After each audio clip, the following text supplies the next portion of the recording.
บึงในธรรมศาสตร์เมืองลาวนะเหมาะขนโน่อยู่ได้ยามมื้อเช้ามาแล้วนะบ่ได้มีเฮือหนาวเนาะสิจ้าเนาะหนาวเถอะเด้อเอ้ยเฮ็ดในคลิปกดติดตามเฮาได้เห็นว่าก็ได้จ้งไว้พวกมือในนิ้วสีนะเฉพาะกดพวกแห้งนะเท่านั้นแล้วโกยยามสันที่เมืองลาวแกเอ้ยหั่นน่ะเบิ่งแน่เหมาะขนโน่อยู่บ่ได้มีเฮืออากาศเย็นนะโซขนาดในเมืองได้นี่ได้เขาอยู่ในกลางทุ่งนานี่นะได้ฮือหนูเลยนี่กำแพงอ้อมหนูลาวมันไม่หนูไทยหนูทางเลาะอันนี้อ้อเสื้อดาวเฮิงนะทานอาหารดาวเฮิงกินมันนี่ทางอ้อมเลยเฮินคนธรรมศาสตร์เมืองลาว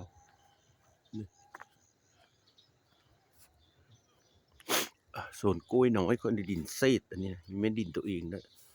มันเศษแล้วก็ปุกินนะเตยก็งามได้นะเตยนะลืมถามเมขาพักนามก็ยูเนอร์เนี่ยท่านอ่ะกูตเนอร์คนปุยูเนอร์เขาจะเอาไม้กินสุ่งเอาไม้กินสุ่งมาปุก็ปีนี้เสียมาปุอ่ะ4 เดือน 5 เดือน 4 เดือน 5ก็ปุเลยปุเสียสัก2 โกพอได้กินนะพี่เจ้าได้เฮิร์นเขาก็อันนี้ล่ะเฮิร์นหนูนะผู้หนูนี่ก็หนูปุผู้เป็นนะครับว่าเจ้าคือปุเป็นแต่ค่อยปุคือมีแต่ตายวะเอ้าพออยู่พอกินกันเพลือปุผู้เป็นนะครับว่านั้นได้สิค้างนี่กันนะ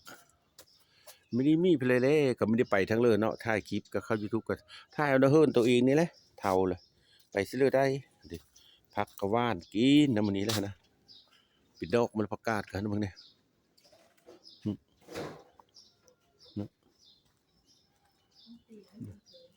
เดี๋ยวต้นแค่กาคอยปูวินจะได้ลายเด้ในตัวนักเมนเข่งคอยเอาผักกระเดามาปูไปกดเอาอยู่ตะป้าผมมาไปเหี่ยวหยาบเลยจักละติจะเพิ่มผักกระเดาคนได้เบยอยู่เข่งได้เบยนะครับ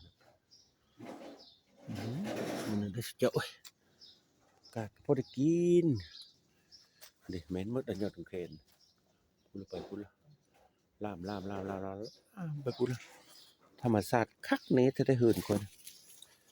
พักแพ้วกินลายก็เป็นกระเทยเด้อเชียวนี่กินลายผู้ชายมาก็มีตัวนึงอันนี้จิ้งหรีดก็เริ่มห้องแล้วดิเสียงดังจิ๊กจักใช่เขาบอกจะได้เหิน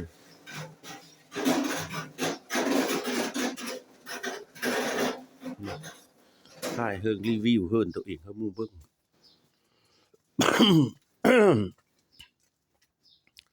เนี่ยเดินก็นี่ก็เป็นม้าและแกแล้วเนี่ยเป็นม้าแล้วเจ้า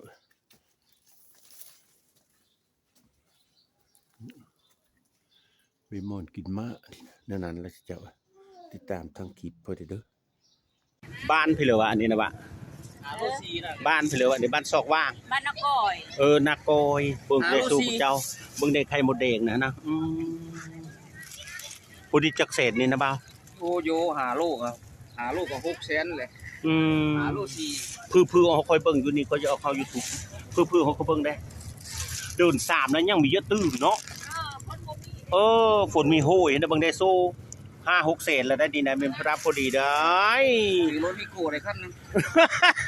ถือไปกี่เก้าได้กันนึงนะเขาก็มาขายส้มนี่นะเยอะเหมือนอะไรยัง5 ห่อนึงเจ้าติดตามทางคลิปพอได้เด้อ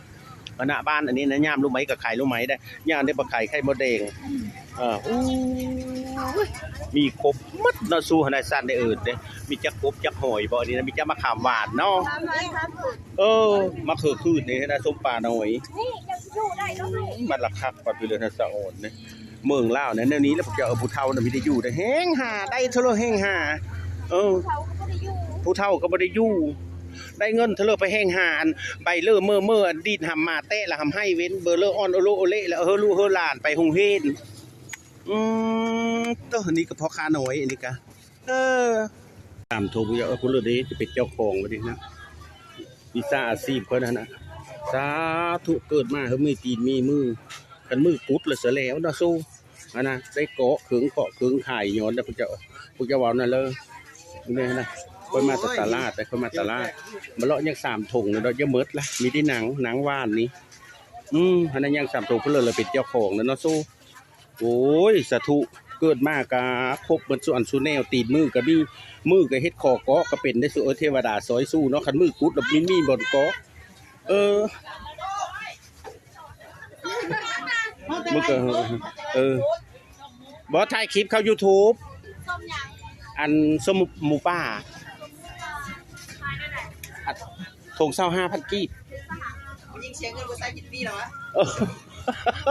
สบ่เว้าถือเจอก็ดอกอันใดสัตว์ในอื่นลูกเว้าถือเนาะบ่มกบเจอ